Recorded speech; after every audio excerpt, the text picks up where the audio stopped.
I'm the worst. I'm loud, I'm obnoxious, I'm bossy, but I think I got confused about what guys like. Because do you remember there was a rumor going around for a while that men like strong women? People would say that. They'd be like, men like strong women. Men like independent, strong women. Yeah, no, they don't. Okay, I've seen porn. Men like Asian schoolgirls with duct tape over their mouths. That's what men like. Literally, in porn, they have categories you can pick from. There's a menu on the side. It's like girl on girl, college girls. There's no CEO.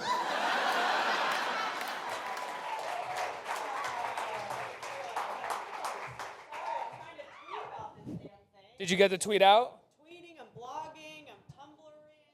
You're tumbling. We're vining. So many vines. Snapchatting. So many vines on our Tumblrs these days. So many vines on our Tumblrs. Hi, everybody. How's it going? Congratulations on the special. Thank you. Thanks so much for being here. Thank you. Now this is your first HBO special, Yes, correct? it's my third special, but my first HBO special. The last two were with Comedy Central. Yeah. So with this one, you get to curse a lot more?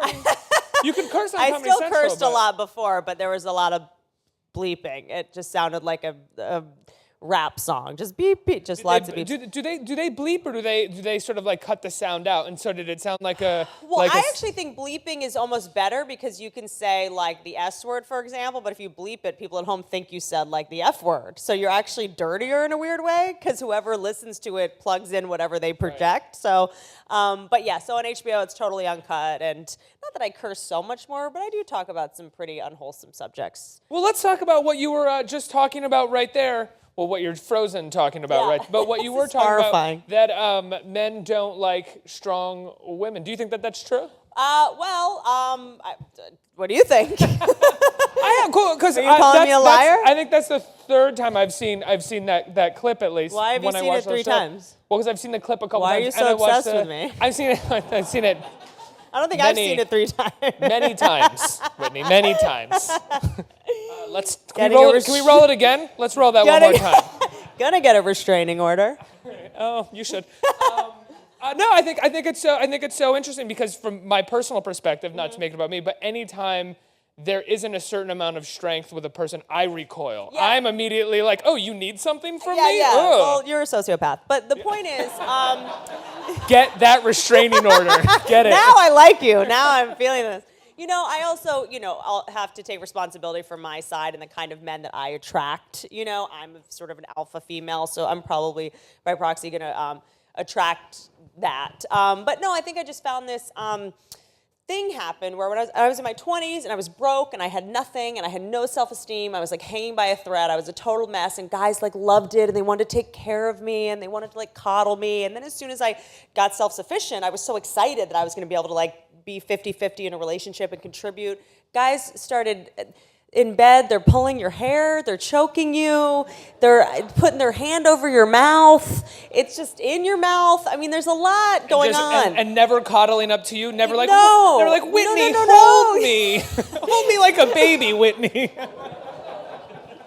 So I felt like as soon as I got strong and became the woman I wanted to be, guys were sort of turned off by it. I had a couple guys insinuate to me and one tell me point blank that because I was like together and funny, that he saw me as one of his bros and like not as a sexual person. Like we went on a date and I thought the date was going great. We're laughing. Like I'm thinking that's good, right? When you go on a date, you're making the person laugh. We're like having a great time. We get back to my place.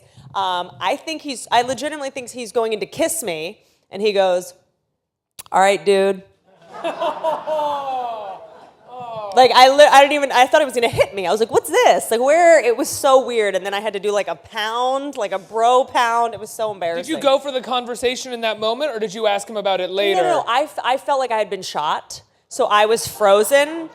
When a guy calls you dude, it's a very specific kind of annihilation of your soul. Like kid? I was wearing a thong. I mean, I had brought it too. I was like, yeah. And so, and then we talked about it later, and he was like, you're so fun to hang out with. I like saw you more as a bro. And I was like, oh, I can't. I give up. I'm getting on What do you Bumble. think? I mean, doesn't that say more about that individual person? Like, Yes. it's such a weird thing. I feel like Totally. you develop a relationship because you want that person who's fun to Yes. hang out with. And yes, of course, there are guys out there who are, as comedians, our job is to generalize. And we're not talking about the gray area, we're talking about the extremes. So when I say guys, it means like the 3 guys that wanted to go out with me this year. And then I get to base a generalization on all men. Of course not, There's just 3 men out there. Exactly. Fuck. This is a pretty good sample for the 3 billion in the world. At least I'm a representative of something. Yeah, so it's like we're generalizing, for the sake of comedy. So I don't think all men are like that, at all. You've said that, I was reading an interview with you, and you had said that you didn't really... Obsessed. You said that getting you weren't weird. really interested in being a comedian. You were sort of interested in finding the truth in subjects as a kid. When did you start noticing that comedy lent itself to that? And how often do you find that comedy isn't necessarily the objective all the time when you get up there and start talking? Mm-hmm. So I remember as a kid, I don't know if this happened to you guys as kids, but I remember like knowing things were wrong in my house and my family being like, everything's fine, everything's fine. That's what everyone tells you as a kid. They think you're so dumb, Like, we know there's no Santa. Like, it's like, we're just getting lied to as kids constantly.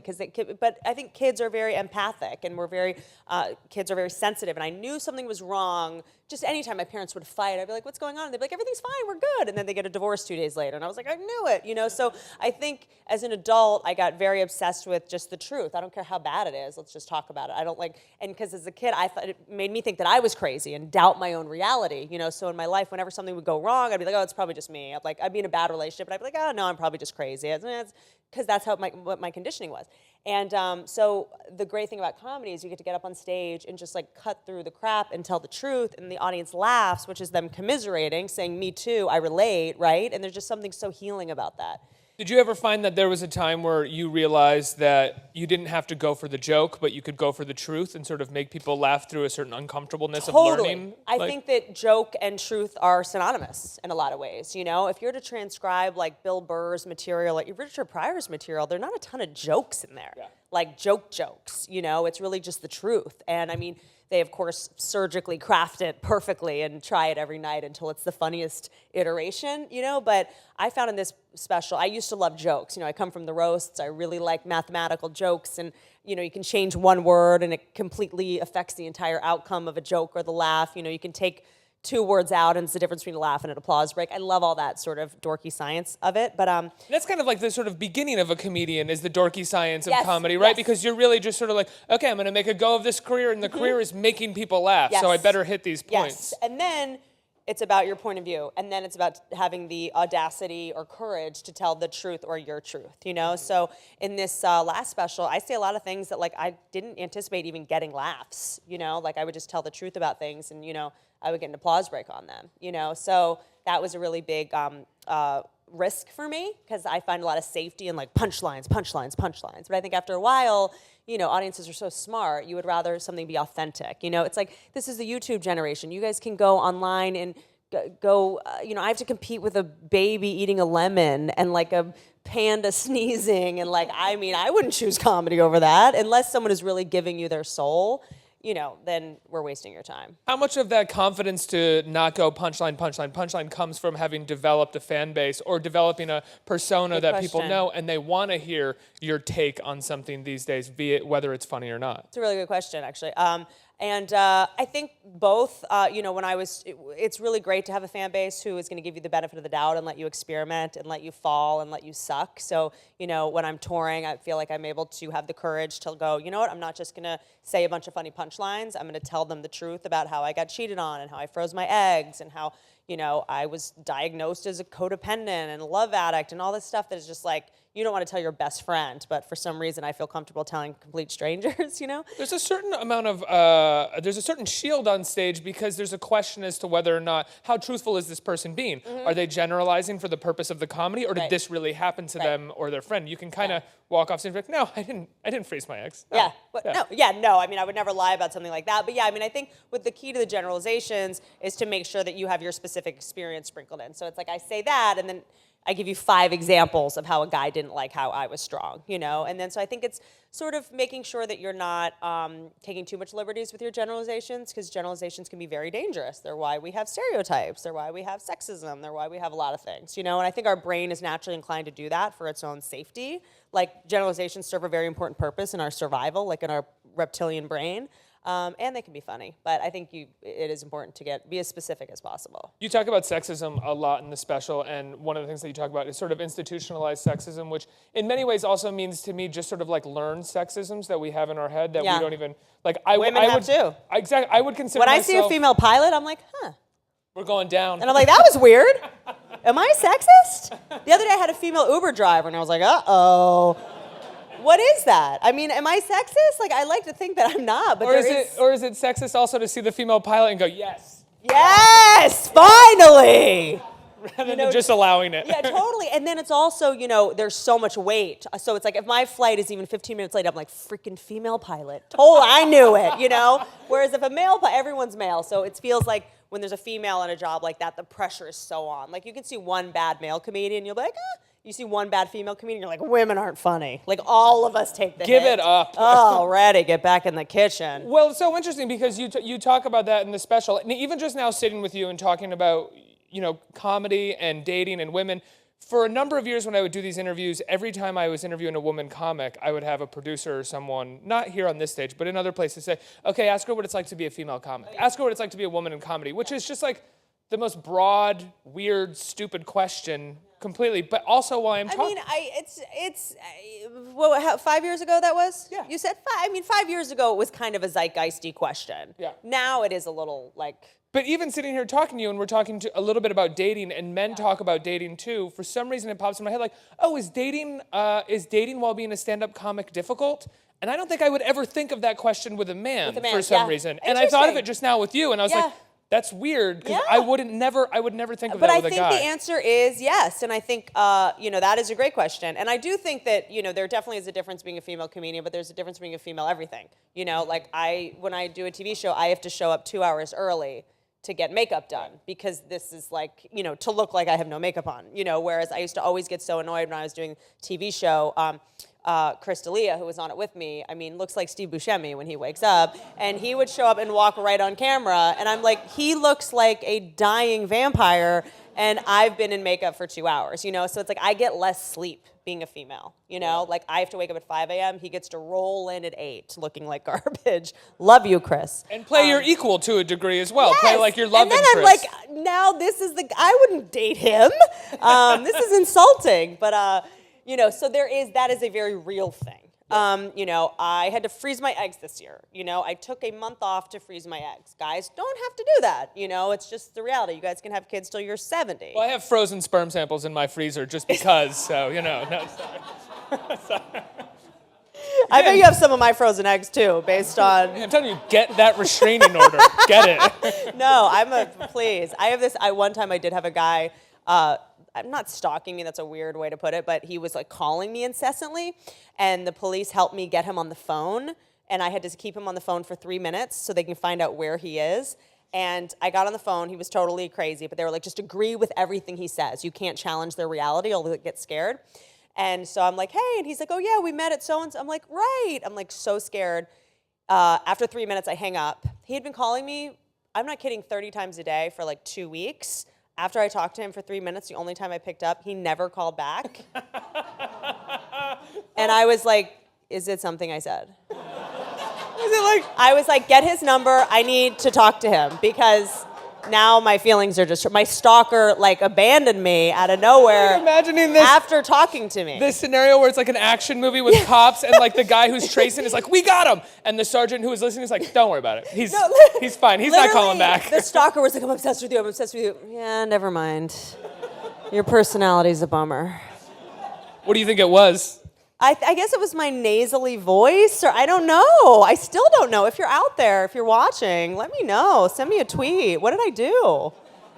Send a tweet. Don't call. Send a tweet. It messed me up for a while. And I called the police back, and I was like, I haven't heard from them. They're like, that's so great. And I was like, no, It's not so great because now my self-esteem took a hit. Is he alive? Can you guys I find know. out if Can he's you just okay? make sure he's not dead? I just need to know like where he is. Like, what's he's like? Can I get his number? Or make sure he is dead so I don't take this personally Cut to anymore. me stalking my stalker. Like, hey, like I just need to talk to you. So weird. I'm sorry. I don't know where we were. Oh, egg freezing? Is that what we were talking about? Yeah, oh, we so did the differences are just, stuff like that. I feel like all the real differences we're actually not talking about, and then you wanted to ask, dating. Dating is harder. Well, I think the differences that we do all end up talking about, sorry, I don't mean to interrupt, No. is this sort of these sort of instilled notions of that, Yeah. like, you're looking for love as a woman, and that's got to be hard for as a career woman, and then with men, we don't think of those questions. We go, the road must be fun, bro. Yeah. Like, it's that. Yeah, it's like yeah, that the assumption road is that's not still, fun. Yeah, people are like, you get a lot of dudes on the road. I'm like, yeah. Fans come up and I don't know what I'm allowed to say on the internet. I just destroy them or whatever guys do. There's nothing sexier than the dude who comes up to you, I loved your show. Yeah. It was so good. Yeah, it's like guys love it. I'm like, you just paid money to come see. Like, I can't do this. I think the hardest part is like when you're a comedian, at least I talk about such personal stuff. Like you can watch my specials and you know everyone I've dated, what's happened to me, who's cheated on me, like all the mistakes I've made, all the crazy things I've done. And ideally, I would like someone to find that out firsthand, how crazy I am. So when I date someone, I have to be like, please don't watch anything, just so you have a chance to get to know me without that. It's like, I mean, my first special, I was 27 years old. Like, would you want the person you're dating now to know you, the person you were, like, how long ago was that? 6 years ago? 67 years ago? Absolutely Whatever. not. You know what I mean? Exactly. So it's like all the stuff I thought back then, I don't think anymore necessarily. So it's like, I think there is, especially with the internet, everybody has this problem of like, please don't look at all the crazy things I've done. And I don't let them come to shows. If I'm dating someone, I don't let them come to my shows because I get self-conscious. So yeah, and I work at night. I've got stripper hours. So I'm like, do you want to go like get dinner at 6 and then I have to leave at 7:30? Like it's weird.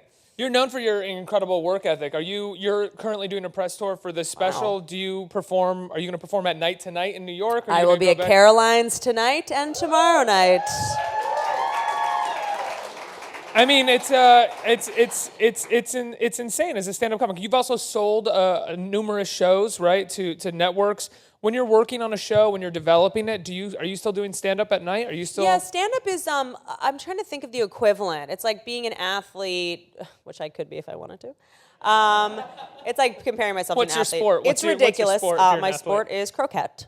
No, running from my demons. And I feel like it's like being an athlete. Like you go to the gym, every day. You have to go to the gym every day, and then you get to show off in your game or match or whatever athletes do.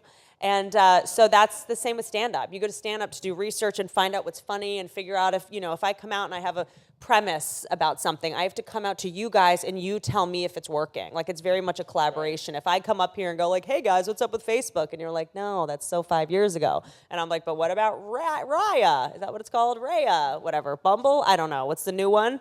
Tinder? We just have Whatever. this social media See, platform. this is why I have to go out and work on these premises. See, if nobody responds, I'm like, can't write about that in the writer's room, So I'll say, oh, last night I was on stage and I was talking about,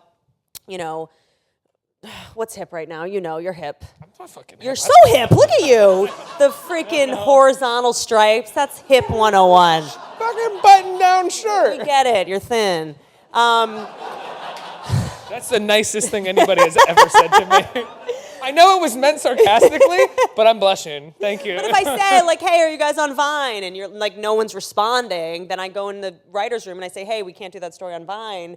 It wasn't resonating with people, So it's sort of like the field. Like you have to go out in the field to make sure stuff is funny and to make sure you're relatable. How do you work in a writer's room? Were you initially comfortable right away in a writer's room, or did that take some time? It took a little bit of time because I was actually initially comfortable, and then I didn't realize I should have been more uncomfortable, because when I first did it, I didn't hire the people that I wanted to. I hired, my biggest mistake with hiring is I hired the people that had the most experience, which was a naive Bush League move, because that made me feel safe. Like, oh, he's worked on so many shows, like he must be great. But a lot of times that's like, makes somebody lazy a little lazier bit. or just you really only need like one of those who can help you like put the bullets together. Where were you 5 years ago when I needed you? Sorry. And then, the second sort of, as I started learning, I was like, sometimes you want really inexperienced people who are just like excited and out there living, and sort of young people who know what's cool and what's really happening, you know. So I sort of learned that after a while. Another thing, I was not great in the beginning at managing people's egos. I mean, when you put 10 people in a room that all have fears and insecurities and egos and different experiences, and I mean, it's very weird, you know. It's like, it's going like family Christmas every day, you know. There's gonna be weirdness, you know. So Especially I was where people are coming up with jokes, and lots of times jokes and they're are getting rejected, coming and from yes personal and no. life, and yes, totally. And people are telling their personals. It's a lot of vulnerability, and you know, the kind of person that becomes a comedy writer is probably someone who needs validation on some level, who's sensitive, who's vulnerable, and you put everyone in a room and we're all roasting each other and insulting each. It's a very tricky vibe that took me a while to get used to, you know. I'd imagine the first thing that was of your concern at that time, being the first time you had done this, was your time. How much time do I have to sit with these people, to go meet with these people, to do this thing? So these people who may have needed more sort of ego massaging, you were like, no, I'm like, I gotta go to wardrobe. I gotta go to makeup and hair, and you're just like abandoning these people that are looking to you to steer the ship, you know. And you also learn very quickly as a boss that people look to you to see how things are going. So if you're stressed out, they're like, uh-oh, something's wrong. If you're relaxed, they're like, okay, everything's fine. I realize that, like, oh, I'm sort of the arbiter of this vibe, and so I better really make sure that I don't come in a stress case. Were you comfortable with being the boss right away, or did it take a... I'm not like a boss. Like, I was very uncomfortable. I was very comfortable taste-wise, like, you know, sharing my visions, and I wasn't good at like firing people or telling people they couldn't be late. Like, I'm codependent, so I had a very hard. I just want people to like me, you know. But aren't you, as the star of the show and the run of the show, can't you be the person when someone's late or someone has to get fired? You go, great, thanks so much. Make sure we fire them in like a couple of days. If you could just, you can't do that because there's no secrets on a set. It's like true, there's no secrets in families, you know. And so it was definitely a very steep, big learning curve, you know. I think we have some time for questions from the audience. Hello, Whitney. How you doing? Hey, what's your name? Michael. Hi, Michael. It's good to have you here. What's your favorite all-time comedy show or sitcom? And if you were to play in it, what differences would you tweak? Would you change? This is a great question, and you're gonna love the answer to this, and not just because you're black. My favorite sitcom of all time is Martin. Did you ever watch Martin? I watched the entire series again recently, and I still think it's better than anything on TV. Actually, when I pitched my show Whitney to NBC, I pitched it as a white Martin. That's what I wanted. I wanted to make a white Martin because the black Martin had already been done so well. Did you have a Shaniqua in your show? I don't remember. Shaniqua. Nene. Nene, excuse me. Okay. Oh, Shaniqua. I'm sure there was a Shaniqua somewhere. No, Shaniqua. I think Shaniqua was Jamie Foxx's. Right. Nene. Same thing. Yeah, kind of like it was his name. Hashtag Oscar's so white. So yes, and I loved, he like played every role, and it was like ridiculous. And I love how you can kind of see that throughout the series, him and his girlfriend character started to like hate each other. Tashina and him had off-camera drama, and you can totally tell. And you know, I just love everything about that show. What would I do differently with that show? I think that show's perfect. I don't know if I would do anything. I would say more Martin and Pam, because I loved when they would go after each other. Like, they would just be roasting each other so hard. It makes me laugh just thinking about it. And you could also tell that he was cracking up the other actors. Like, they'd always be like, you know. So I loved that. I love Roseanne. I loved how Roseanne talked about money. Big inspiration in Two Broke Girls. Roseanne. It was one of the first shows I ever saw where people were poor. You know, Martin had that where they were, you know, having money arguments, but it was the first show where I was like, oh, not everyone on TV like works at a coffee shop yet lives in like a high rise and wears like designer clothes. And the criticism, if I may say so myself, the criticism of the last season of Roseanne is bullshit. It is an incredible season of television, and it's the greatest statement that show ever made on money. That. It's fantastic. I love that. Yeah. I just love, I love that one minute you'd be laughing and the next minute you'd be crying. I mean, there was so much pathos on that show. I'm really inspired by that they had sort of the balls to go for the emotion. I love that all of a sudden one day they had a new Becky and just like didn't even acknowledge it. And then they brought old Becky back. And then old Becky came back. Yeah, we were just like, what is happening? Like, that's how much you love the show that you just like went with it. You're like, okay, I'm in. Who's this bitch? I love Roseanne so Yeah, much. so I loved Roseanne, and I mean, John Goodman is probably one of my favorite performers of all time.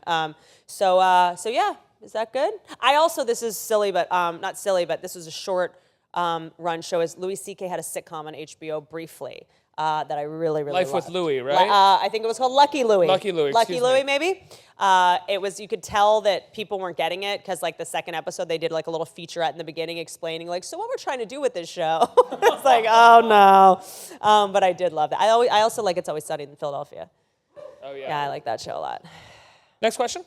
Hey, Whitney. Hi. Thanks for coming. I listened to Tim Ferriss's podcast a little while ago, and I remember... Was I on it? You were. Okay. It was with you. Didn't know which episode. And you said that a joke has to be funnier than it is mean, if it's going to be a mean joke. And to my understanding right now, there's a lot of contention in the comedy world with like jokes not being PC. So I was wondering if you have a similar rule for PC jokes and kind of what your thoughts are on the subject. That's a really good question. What's your name again? Peter. Good question, Peter. I don't really go into the PC. When I think about that, I think like race for some reason when I think PC. And race is not really my wheelhouse. Like, I don't feel I'm best qualified to talk about it. Maybe one day I will, but now it feels like it's too delicate of a subject to just be, recklessly weighing in on unless you're moving the ball down the field. I think there's a certain responsibility with that. I think my thing with PC is more, I think comedians do have a responsibility, and I think comedians sometimes can reach audiences that news can't. The Daily Show and Colbert, which he's even doing on his new show, some political stuff, and Bill Maher and these guys, Chris Rock. I'd rather my 10-year-old kid watch a Chris Rock special than the news these days, So I think comedians have a lot of power, and I think we have a certain responsibility to use it somewhat wisely. However, I think PC is dangerous. I think that it's very dangerous because, and I will always say this in the writer's room, like this might not pitch every idea you have. It might not be the idea, but it might spark us to get to something else. I think getting people angry is a good thing. Finding people's boundaries and limits is a good thing. I think it's, conversations. If we all play it safe, I mean, where are we going to go? How can you make progress when you say, and I mean, offending someone's important. It's important to know who you are based on what you're offended by, You mentioned it starts a conversation and a dialogue. Yeah. You mentioned someone like Bill Burr, and I find Bill Burr is sort of exactly that for me. Yeah. He's a comedian that I appreciate, I respect, and I laugh so much. Yeah. But there are elements I find in his stand-up where I go, ooh, that one's not for me. Good. Like that joke didn't really, but then there are moments that I absolutely love, and I think he's brilliant and But a he genius. doesn't sit But I down would and never go, how am I going to make Ricky laugh today? But I would never That's not sort his of job. stop him from doing or criticize him because that one wasn't PC enough for me, or I found completely un-PC and a little offensive, Yeah, and I don't even know what PC even means. Like, I think it's sort of how we pretend we're solving problems we're not solving. I think by going, he's not PC, that's us pretending that we're more active in solving a problem than we are. And I find that sometimes we project onto that, and we we love to hate and we love to be offended. And I remember when Beyonce sang on the National Mall or something. Remember, and they said, oh, she lip synced it. Like, she's the best singer in the world.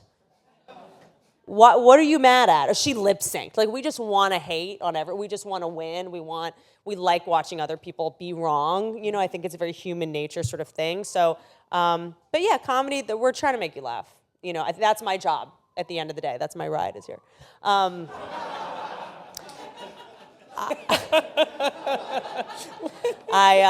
sit with that. I mean, you took that joke out. But yeah, I think PC is dangerous. I think that comedy is not the place that it's the most dangerous. I think in education, that's where it's the most dangerous. There's an interesting article in The Atlantic about how PC is killing our education systems. Oh, on college campuses. Yes. So that, to me, I think comedy, I think we're doing fine. We get to say pretty much whatever we want. I'm not complaining. There's an element, we're not good at PC. Next question. No. Hi, Whitney. Thanks for coming. What's your name? Muffson. Hi. Hi, nice to meet you. So we're in a time where we have well-known comedians and upcoming comedians doing these stand-up specials. Yeah.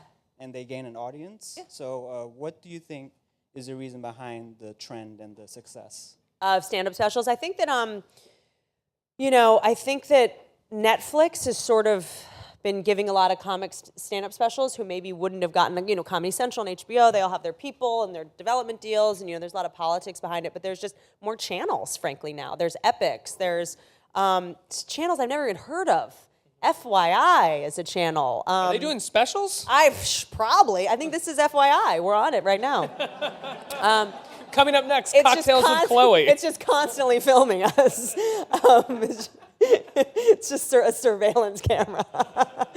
And so, there's just a lot more outlets, frankly, and the internet. It used to be before that, Ray Romano and Ellen, they did The Road for 30 years before they got a show. Now you have two videos on YouTube where you're talking about how to put your makeup on and you have a book deal. I mean, there's just more places for content. There's people who have shows on their cell phones.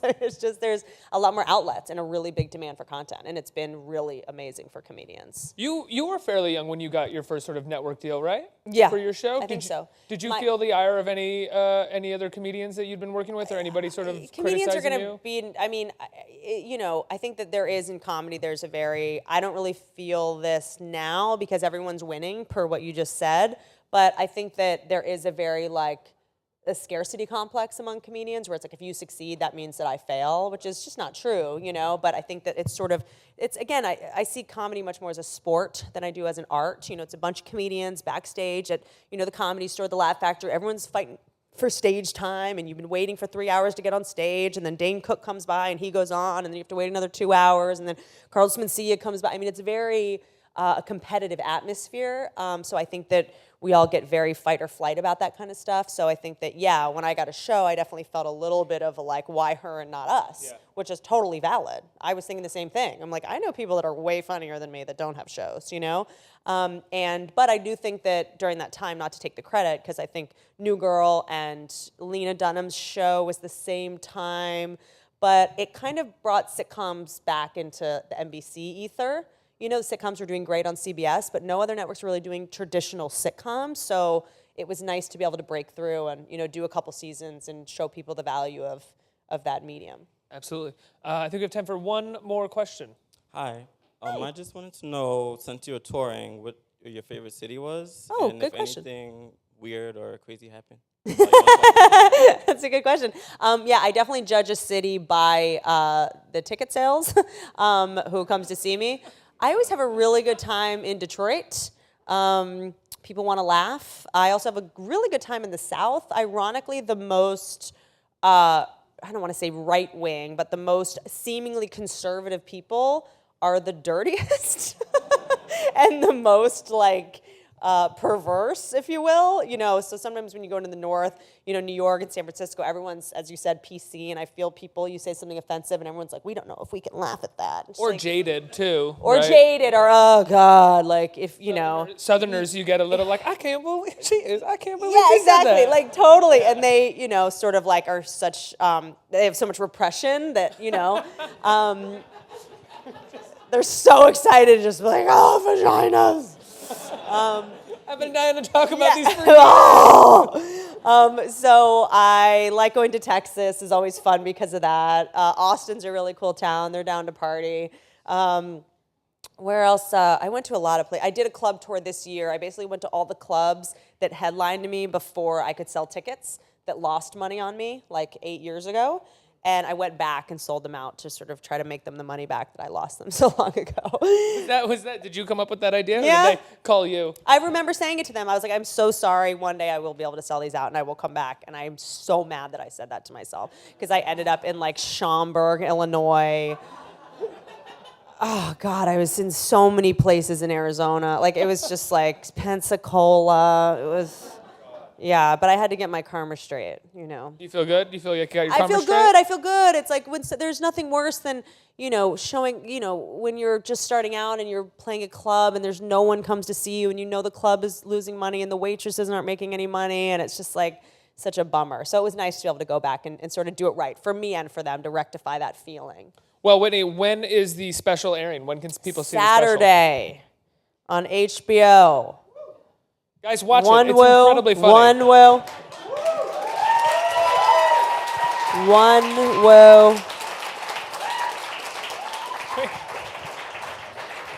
Where did did Peter go? Peter, did you leave? Peter just come and ask his Peter question and asked take his off? question and bounced on me? Oh my God. Unbelievable. See something about me. Guys don't like strong women. I told you. He was like, that's not how I feel about being Yeah, PC. he I'm didn't out. agree with me. He was like, oh, I'm out of here. That just all came back around on you. I'm so sorry, Whitney. Rude. You know what? Also, Another stalker that also, I walked gotta out. tell you, on me. after talking to you for that, you don't have to put a restraining order on. I'm fine. I'm You're good. good. I'm Okay, good you're too. I'm good. good too. You I got know, my fix. yeah. Thank you, Whitney. That's pretty much all anyone needs of me, a couple minutes. Whitney, thank you so much for being here. Congratulations on the special and everything else. Thank you.